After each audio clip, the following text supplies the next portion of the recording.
11th का mathematics का chapter number 1 sets की मिसलेनियस एक्सरसाइज लेकर आई हूँ। इसमें हम सबसे पहला क्वेश्चन करने वाले हैं, जिसमें पूछा हुआ है कि decide among the following sets which sets are subset of one another. Subset बताना है हमें कि नीचे दिए गए सेट में से डिसाइड करो कि कौन किसका सबसेट है। ठीक है, तो ए हमें क्या दे रखा है, ए हमें सेट बिल्डर फॉर्म में दे रखा है। पहले हमें इसे क्या करना है, सेट में चेंज करना है।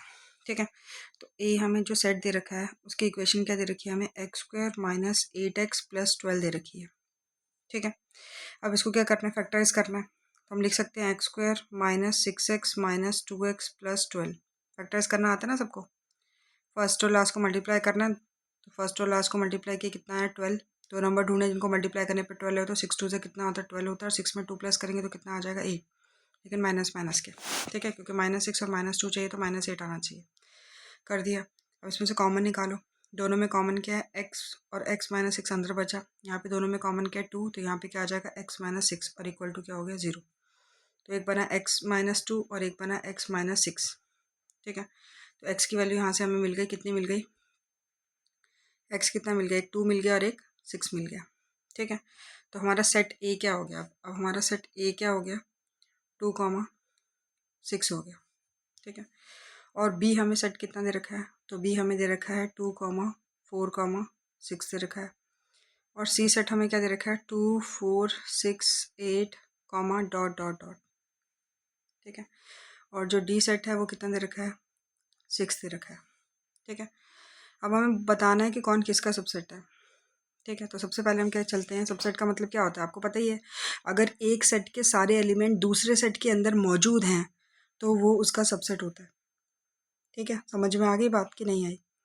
ठीक है, जैसे अगर आपको नहीं आ रही तो हम ए के पहले सबसेट लिख देते हैं। सबसेट क्या होता है इसका, एक तो 5 होता है, एक होता है 2, एक होता है 6 और एक 2,6।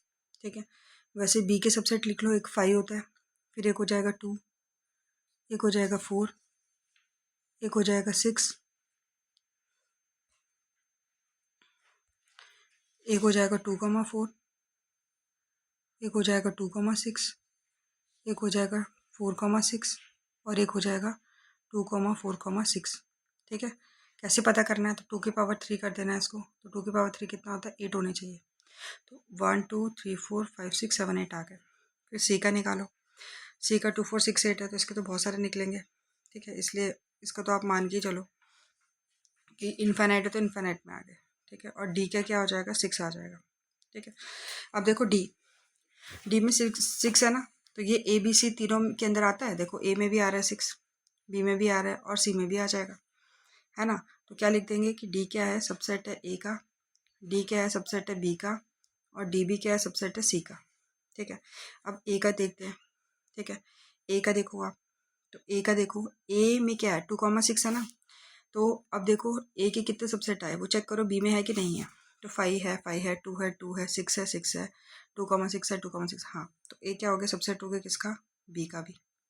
ठीक है, अब ए सी में भी चेक करो, तो ए आएगा 2 4 6 ये सब भी आएगा। तो ए भी क्या हो जाएगा, सबसेट हो जाएगा किसका, सी का। ठीक है, अब आ गई बारी बी की। तो बी किसका सबसेट होगा, देखो बी में फाइनाइट थे 2 4 6 और सी में क्या है 2 4 6 8 आगे आगे कंटिन्यू हुआ। तो 2 4 6 इसमें भी 2 4 6 इसमें भी है, तो मतलब बी भी क्या हो जाएगा, सबसेट हो जाएगा सी का। ठीक है, तो फाइनल आंसर हमें क्या मिला कि डी सबसेट है ए का, डी सबसेट है बी का, डी सबसेट है सी का, ए सबसेट है बी का, ए सबसेट है सी का और बी सबसेट है सी का। ठीक है, चलो क्वेश्चन नंबर सेकंड पे चलते हैं। क्वेश्चन नंबर सेकंड में बोला हुआ है कि in which of the following determine whether the statement is true और false, if it is true prove it, if it is false given example. अब हमें बोला हुआ है कि ये जो स्टेटमेंट दिया हुआ है ये बताना है ट्रू और फॉल्स है। अगर ट्रू है तो प्रूव करके बताना है, अगर फॉल्स है तो एग्जांपल देना है। ठीक है, अब हमें क्या बोला है क्वेश्चन में कि if X belong to A and A belong to B then X belong to B. मतलब अगर एक्स ए को बिलोंग कर रहा है और ए बिलोंग कर रहा है बी को, तो फिर एक्स भी तो बी को बिलोंग करना होगा। ठीक है, यहाँ दो बातें ध्यान रखनी है।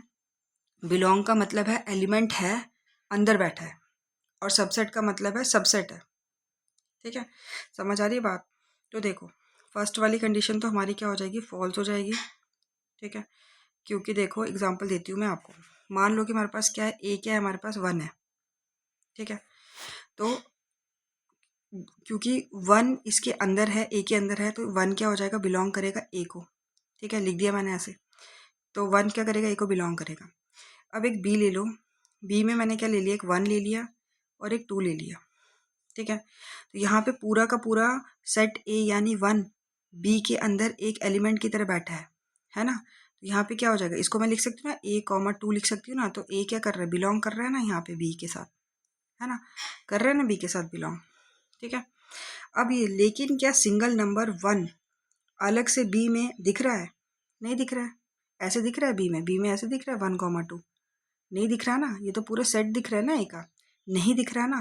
तो इसका मतलब क्या हुआ, क्या हुआ, लेकिन क्या सिंगल नंबर 1 अलग से बी में दिख रहा है, नहीं ना। तो बी के अंदर तो 1 एक डिब्बे में बंद है, इसलिए 1 तो बिलोंग नहीं करेगा बी में। ठीक है ना, 1 बिलोंग नहीं करेगा बी में, तो वही पूछा हुआ है। समझ आ गई बात। तो इसका आंसर क्या हो गया, फॉल्स हो गया। ठीक है, सेकंड में देखो बोला है कि A is a subset of B and B belong to C, then A is also belong to C. ठीक है, तो ये बताना, ये भी क्या हो जाएगा, फॉल्स हो जाएगा। क्यों फॉल्स होगा, देखो एग्जाम्पल, ए हमने ले लिया फिर से 1, ठीक है, और बी हमने ले लिया 1, 2। ठीक है, यहाँ पे आपको दिख रहा है कि ए के एलिमेंट बी में है, तो इसलिए ए क्या हो जाएगा, सबसेट हो जाएगा बी का। ठीक है, अब एक सेट सी बनाते हैं जिसमें पूरे बी के एलिमेंट हो। ठीक है, तो सी एक बनाया हमने, उसमें बी के पूरे एलिमेंट होंगे, तो वो 1, 2 हो जाएगा पूरे, और एक 3 कर दिया हमने। तो यहाँ पे भी हो गया कि बी बिलोंग कर रहा है सी से, क्योंकि बी के सारे एलिमेंट किस में हैं, सी में है, ये वाले पूरा एलिमेंट का मतलब होता है इसके साथ। ठीक है ना, तो बी बिलोंग कर रहा है सी से। अब देखो, लेकिन क्या ए यानी 1 इस सी के अंदर अलग से दिख रहा है, नहीं दिख रहा है, क्योंकि सी में तो क्या है, सी में 1, 2 एक साथ हैं, एक है मतलब बी है ये। ठीक है ना, एक साथ है ना, तो इसलिए क्या हो जाएगा, ए तो बिलोंग नहीं करेगा सी के साथ। ठीक है, तो बी ये फॉल्स हो जाएगा। ठीक है, चलो नेक्स्ट पे चलते हैं। नेक्स्ट में बोला है कि if A is a subset of B and B is a subset of C, then A is a subset of C. ये ट्रू होगा। ठीक है, क्यों ट्रू होगा, एक्सप्लेनेशन देख लो आप। ठीक है ना, ये तो बिल्कुल सीधा है।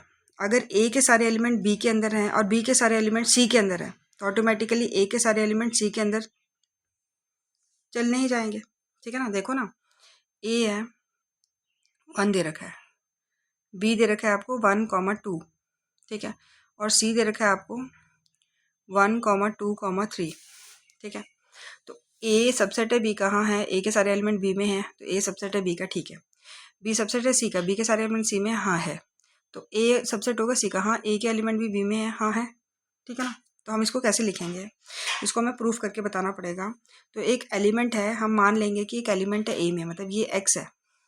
ठीक है, एक्स क्या कर रहा है, बिलोंग कर रहा है किसके साथ बिलोंग कर रहा है, ए के साथ बिलोंग कर रहा है। ठीक है, बिलोंग कर रहा है, तो ए क्या है हमारा, बता दिए कि सबसेट है बी का। ठीक है, अगर ए सबसेट है बी का, तो मतलब क्या होगा कि एक्स बी में भी होगा। ठीक है, एक्स बिलोंग करेगा बी में भी। ठीक है, और अगर अगर बी सबसेट है सी का, तो मतलब कि क्या है, एक्स सी में भी होगा। ठीक है ना, तो इस वजह से क्या हो जाएगा, इस वजह से क्या होगा कि एक्स अगर सी में है, तो इसलिए क्या हो जाएगा, ए सबसेट भी हो जाएगा किसका, सी का। ठीक है, समझ में आ रही बात। देखो जैसे एक्स बिलोंग कर रहा है ए में, मतलब यहाँ पे एक्स की जगह मान लो 1 कर रहा है ना, अब 1 कर रहा है ना, ए में बिलोंग कर रहा है ना, तो 1 बी में है, हाँ है, तो फिर ए सबसेट हो जाएगा बी का। हाँ, और 1 बिलोंग कर रहा है बी को, 1 बी में भी है, हाँ है, तो 1 बी में है, तो फिर ठीक है ना, अब बी सबसेट है सी का। ठीक है, तो 1 सी में है, हाँ 1 सी में भी है, तो 1 सी को भी बिलोंग कर रहा है, तो इसलिए क्या हो जाएगा, ए भी क्या हो जाएगा, सबसेट हो जाएगा किसका, सी का। ठीक है, क्लियर हो गया। चलो नेक्स्ट पे चलते हैं। नेक्स्ट पे बोला हुआ है कि if A is not a subset of B and B is not subset of C, then A is not a subset of C. ये फॉल्स हो जाएगा। ठीक है, मान लो एग्जांपल ले लेते हैं, ए ले लिया हमने 1, 2, ठीक है, और बी ले लिया मैंने 3, 4। ठीक है, ले लिया, और सी क्या ले लिया मैंने 1, 2, 5। ठीक है, अब यहाँ पे क्या है कि जो ए की एलिमेंट है वो बी में नहीं है, ए के एलिमेंट बी में है, नहीं है। ठीक है, तो यहाँ पे क्या हो जाएगा, A is a not subset of B हो जाएगा। ठीक है। और जो बी के एलिमेंट है वो सी में नहीं है, ठीक है ना, तो B is not a subset of क्या हो जाएगा, सी। लेकिन ध्यान से देखो ए के सारे एलिमेंट 1 एंड 2 सी के अंदर मौजूद है ना, तो फिर क्या हो जाएगा, A is a subset of C हो जाएगा ना, है ना, इस वजह से ये क्या हो जाएगा, फॉल्स हो जाएगा। ठीक है, चलो नेक्स्ट 5th पे चलते हैं कि अगर एफ एक्स क्या कर रहा है, बिलोंग कर रहा है ए को, and A is not subset of B, then X belong करेगा बी को, ये भी क्या हो जाएगा, फॉल्स हो जाएगा। ठीक है, ये भी फॉल्स हो जाएगा। कैसे फॉल्स होगा, देखो जैसे ए को हम मान लेते हैं 1,2, ठीक है, और बी को हमने मान लिया, क्या माना, 3,4 माना, ठीक है, 3,4। तो ये देखो 1 क्या कर रहा है, 1 बिलोंग कर रहा है ए को, है ना, और ए के जो एलिमेंट है वो बी में नहीं है, ठीक है ना, 1 तो ए को बिलोंग कर रहा है लेकिन ए सबसेट नहीं है बी का, ये तो हो गया, कंडीशन हो गई। ठीक है, अब देखो लेकिन क्या 1 बी के अंदर है, 1 बी के अंदर है, नहीं है, 1 क्या कर रहा है, नहीं कर रहा है बी को बिलोंग, तो 1 बिलोंग कर ही नहीं रहा है बी को, ठीक है, तभी ये क्या हो जाएगा, फॉल्स हो जाएगा। ठीक है, क्वेश्चन नंबर 6 में चलते हैं। क्वेश्चन नंबर 6 में क्या बोला हुआ है कि अगर A is a subset of B and X is not belong to B, then X is not belong to A. ठीक है, ये क्या सही होगा, हाँ ट्रू होगा। देखो कैसे, इसको उल्टा सोचो, अगर वो एलिमेंट ए के अंदर होता तो उसे बी के अंदर भी होना पड़ता, क्योंकि ए तो बी का क्या है, छोटा रूप है, ए सबसेट है बी का, है ना। अगर वो बड़े घर में मतलब बी में नहीं है तो छोटे ए में कैसे हो सकता है, ठीक है ना। जैसे देखो ए ले लिया मैंने 1,2 और बी ले लिया मैंने, क्या ले लिया, 1,2,3, तो यहाँ पे तो आ गया कि ए क्या है, सबसेट है बी का, क्योंकि ए के सारे एलिमेंट क्या है, बी में प्रेजेंट है। ठीक है, अब एक्स बिलोंग कर रहा है बी में, देखो देखो यहाँ पे एक्स बिलोंग कर रहा है ए में, ठीक है, मतलब कि मान लो कि 1 कर रहा है बिलोंग ए में, ठीक है, यहाँ कर लो कि 1 कर रहा है ए में बिलोंग, क्यों, क्योंकि ए क्या है, सबसेट है बी का, ठीक है, तो 1 अगर ए में बिलोंग कर रहा है तो 1 तो फिर बी में भी बिलोंग करेगा ना, 1 बी में भी बिलोंग करेगा क्योंकि सबसेट है ना। पर सवाल क्या कह रहा है, सवाल ये कह रहा है कि एक्स क्या कर रहा है, बिलोंग नहीं कर रहा है बी में, तो इसका मतलब हो गया अगर एक्स बी में नहीं है तो फिर एक्स ए में भी नहीं होना चाहिए, है ना। अगर एक्स ए में है और एक्स बी में भी होगा, ठीक है, अगर 1 ए में है और 1 बी में भी है तो एक्स ए में है तो एक्स बी में भी होगा, तभी तो ए सबसेट होगा बी का, ठीक है। तो अगर अगर 1 बी में नहीं है, मान लो कि बी में नहीं है, तो फिर ए में भी नहीं होगा, है ना, कि 1 ए में भी नहीं होगा, क्यों नहीं होगा, क्योंकि ए तो सबसेट दे रखा है ना बी का, सबसेट में क्या होते हैं, है ना, सबसेट दे रखा है ना बी का, इसलिए क्या हो जाएगा, ये ट्रू हो जाएगा। ठीक है, ठीक है, तो इसी के साथ अपना ख़त्म करते हैं ये, ठीक है, नेक्स्ट में नेक्स्ट क्वेश्चन लेकर आऊँगी। Thank you.